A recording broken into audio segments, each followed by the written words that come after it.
Happy Celestial New Year's, babies. We have a fabulous new moon coming up, and I'm saying fabulous because I'm freaking stoked, okay? We've been having a lot of really murky energy the last couple lunar cycles. So this new moon that's coming up on Sunday, April 27th, exact at 3:29 p.m. Eastern Standard Time, and felt for about 3 days on either side of it, is going to be a breath of fresh air after a decently long period of intangibility. We've had a lot of action going on in Pisces. Now, there still is a lot of stuff going on in Pisces, but at least the sun is moving its way into Aries now. And if you're new here and you're wondering what the heck is this lady talking about, we're in Taurus season. This is true sidereal astrology. So we're looking at the authentic positions of the luminaries as they are in the visible sky. The mainstream popularized tropical or Western astrology is not based on the stars at all, folks. It is a seasonal construct based on the spring equinox, and it leads us in the same cycle every year like Groundhog Day, okay? So we are now getting into the authentic energy of Aries, and I don't know about you, but I can definitely feel it. I have been very deep in a sacred pause for months now. I mean, it makes sense based on my design and how etheric bingo has been playing out for me as far as my chart goes. But even as a collective, there has been this great big pause energy as we've had a lot of activity going on in Pisces, which is the depths of the waters, okay? The void, the feminine receptive essence. Also, the 13th sign in the wheel, okay, I know I often refer to Ophiuchus as the 13th sign, but it's just because it's the one that we're not aware of. When you look at the chronological order of the zodiac as they appear, Ophiuchus is the 9th sign. Pisces is the 13th, okay? What a curious number, right? So we're finishing up. We have finished up this week. We're moving into Aries season. By the time the new moon event happens, we'll be at a number of degrees into Aries using this midpoint system that Mastering the Zodiac uses. So let's get into it. What does this mean for you? Now, as a collective, in general, this new moon, so the moon and the sun are always conjunct. When there's a new moon, that's what it means. Okay, when it's full, they're opposite each other. So we're at the same point in Aries. And of note, with this particular lunar event, is this T-square between Mars and Pluto, who are opposing each other, have been and will be for another week or two after this lunar event. So with the new moon, it's the beginning of the lunar cycle. As you might gather from the name new moon, it's a new lunar cycle. So it is the void, okay? The dark moon. You can't see the moon at this time. It is not illuminated. So it's not as active as far as its magnetic pull on us. When the moon is full, it acts like a magnet to pull things to the surface for us to work through. In the new moon, it is more about the void of the moon and allowing us to set an intention for this lunar cycle to play out, okay? So leading up to this, I'm making this video a number of days before the lunar event.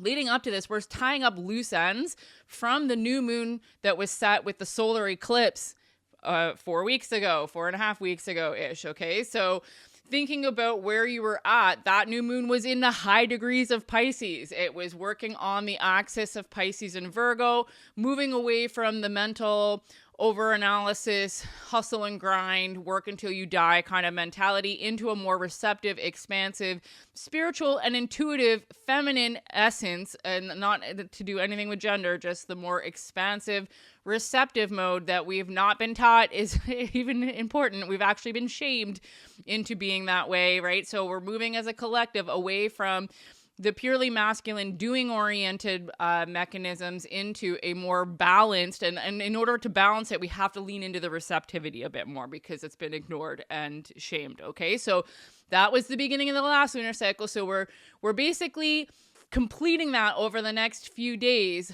tying up any loose ends, and getting our ducks in a row to start fresh with this new lunar cycle in Aries, moving forward with this masculine fire creation energy. Aries is the first sign of the zodiac. It is about the self.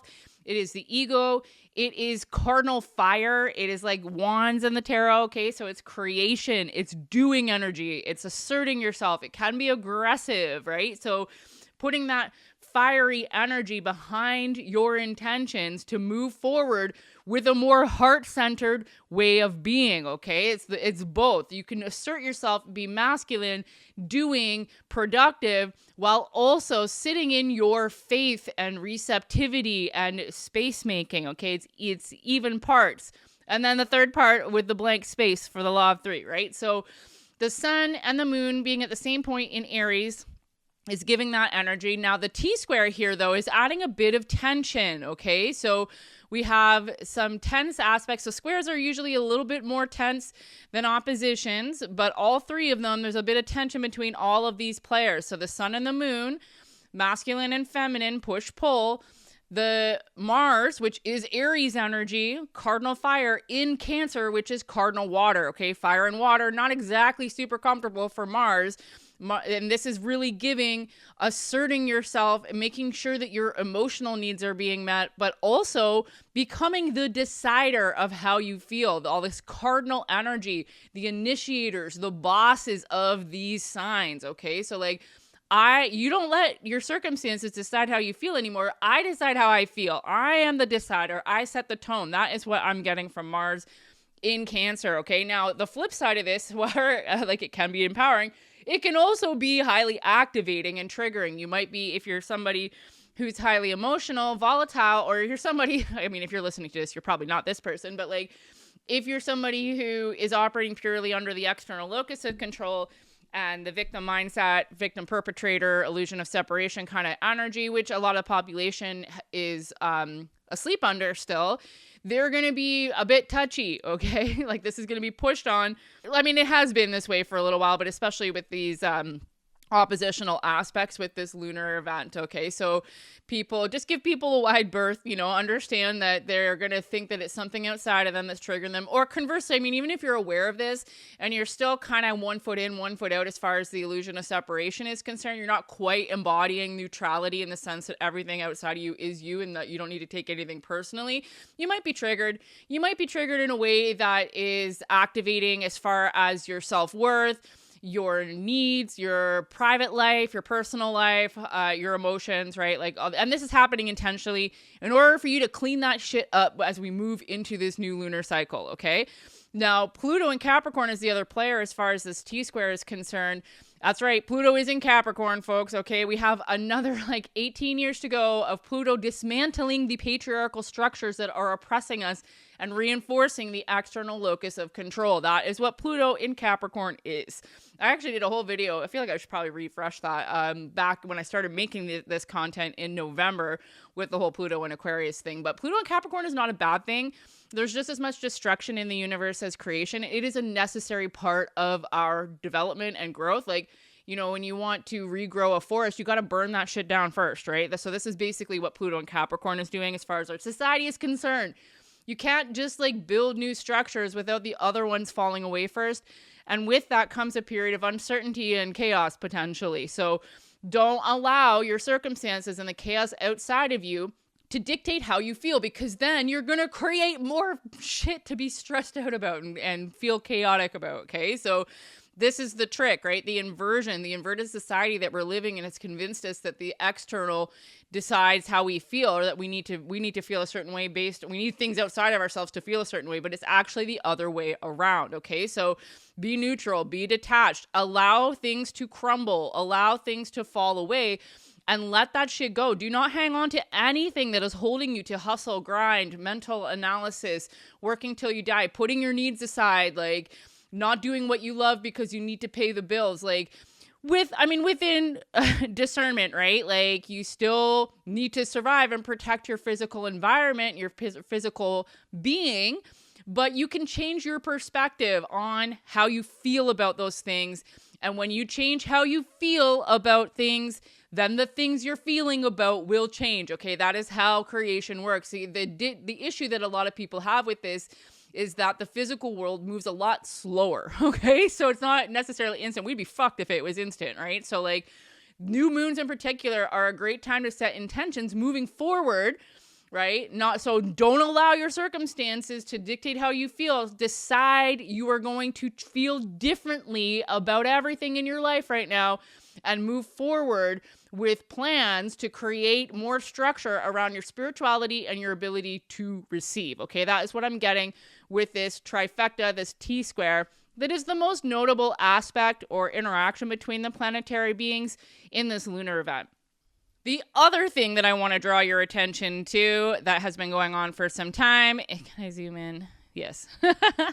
This little cluster right here, okay? If you've been watching my content, you've seen me talk about this, but we've had a lot of action going on in the early degrees of Pisces between Saturn, Venus, Neptune, the North Node. Mercury has been in the mix as well, but now that Mercury is stationed direct, it's moving forward. It's a faster moving planet. It's moving away from the pack, but we still have here the North Node, Saturn, and Venus pretty much on top of each other, with Neptune only a couple of degrees away. Okay, so the North Node, to refresh you here, is our dharma, our destiny as the collective.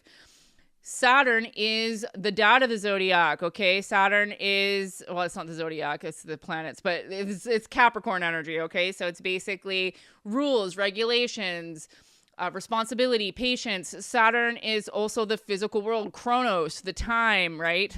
Linear time, the physical, like, density of the earth, okay? That is Capricorn, cardinal earth energy in Saturn.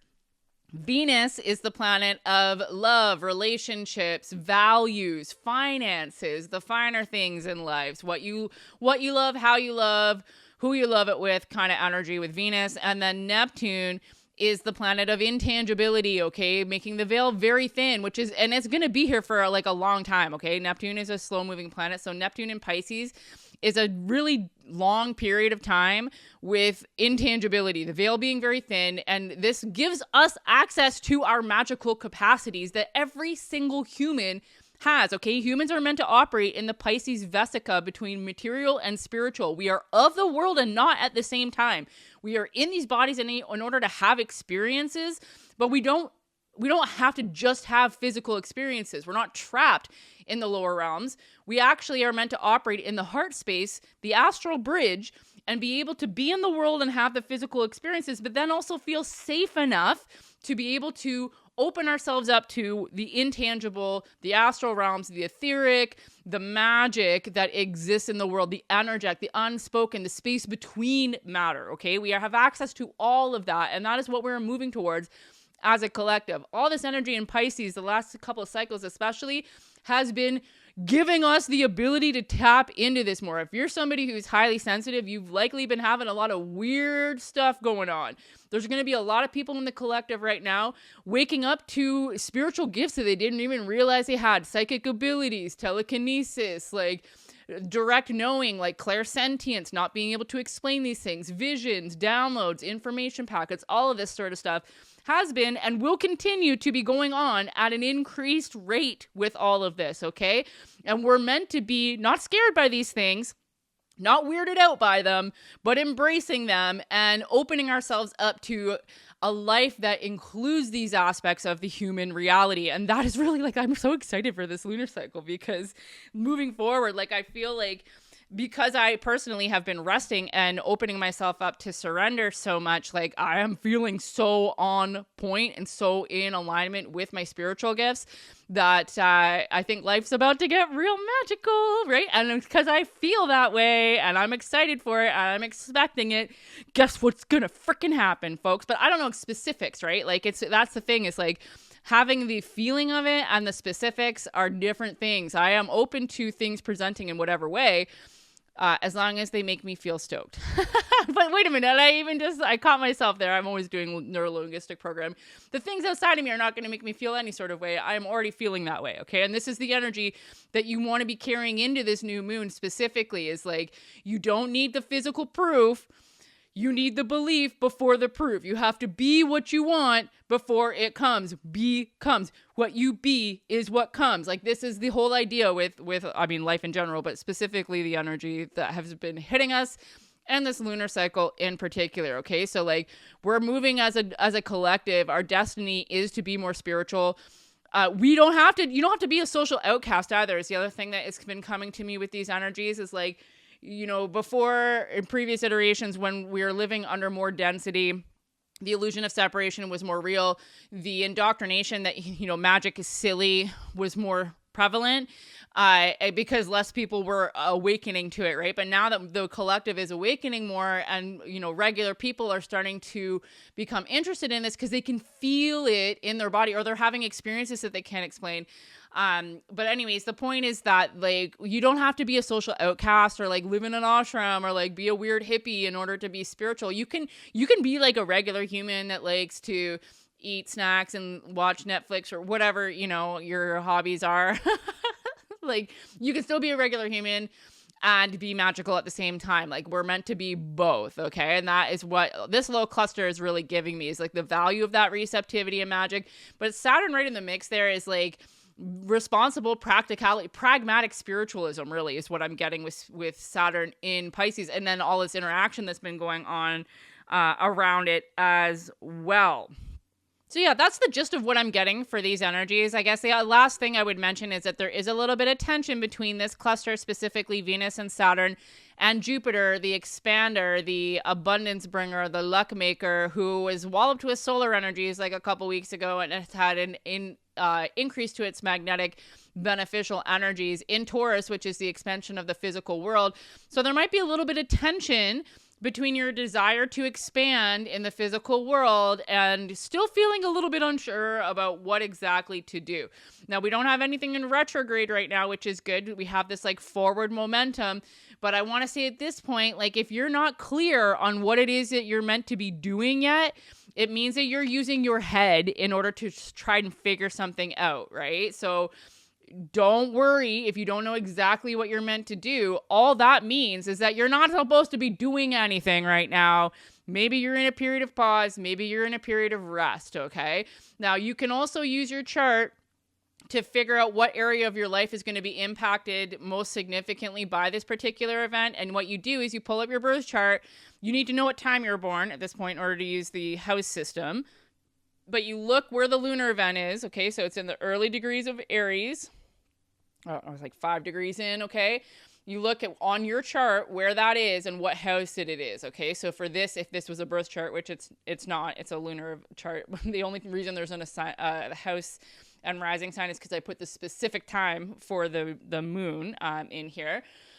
But anyways, this would be in the 8th house, which is cycles. For me, coincidentally, how curious is this? Aries is in the 11th house, which is community, okay? And I am finally launching my long-awaited community and ebook. It's taken so much effort, especially in the pause energy that I've been dealing with, to get my poop in a group to get this going as far as the low ticket offer. I'm also swimming against the stream as far as like all the advice everybody gives you as far as starting an online business. Everybody's like, high ticket, la la la. I'm like, I just want to serve the collective, okay? I want to provide the people at the lowest level of the economic pyramid scheme to have access to this information that helped me, okay? So I'm starting with astrology, and then I'm probably going to do human design after that. I might actually do a unit on detoxing the body and like energy work before I do human design, but I'm going to do it all intuitively. I'm starting with astrology because that's what people know me for, but I am not technically an astrologer. I am a polymath, folks. I am an autistic savant with an interest in metaphysics, so I've studied a lot of different things, and astrology is just one of the tools that I used on my path to self-realization. So I am launching my new community shortly after this new moon. I'm almost done the ebook. I have an ebook, and then I'm going to teach the contents of the ebook in a live course on astrology, and then I'm going to rinse and repeat that concept with everything. So if you would like to get on the early bird list for this, send me a DM with your email address, and I will keep you in the loop as far as when that actually I haven't set a specific date yet because I have resistance to deadlines, but it's happening shortly after this new moon. And it's the 11th house for me, which is community, okay? Like, how curious is this? So just real quick, looking at the house systems, the first house is yourself, your identity, your self-concept. Second house is resources. It is your physical world, your physical environment. Third house is knowledge, information, higher education, community also to a certain degree. Fourth house is your private life, your home life, the mother wound. Fifth house is pleasures, creativity, expression. 6th house is health, fitness, organization, your home, and your body. 7th house is relationships of all sorts. 8th house is death and rebirth, cycles, death and taxes, essentially. 9th house is the journey, the philosopher, the seeking, the adventurer, adventure, spontaneity. 10th house is career, your public life. And 11th house is community, as I already said. 12th house is spirituality, okay? So just have a look at your chart, see where this lands, and see how it lines up. Let me know in the comments how you're feeling, how these energies are affecting you. And if you're down for my new community, leave me a comment too. Thank you so much for supporting me with your ears and eyes and hearts. If you like this sort of content, please engage with it in every way that you can. And I will see you in the next one.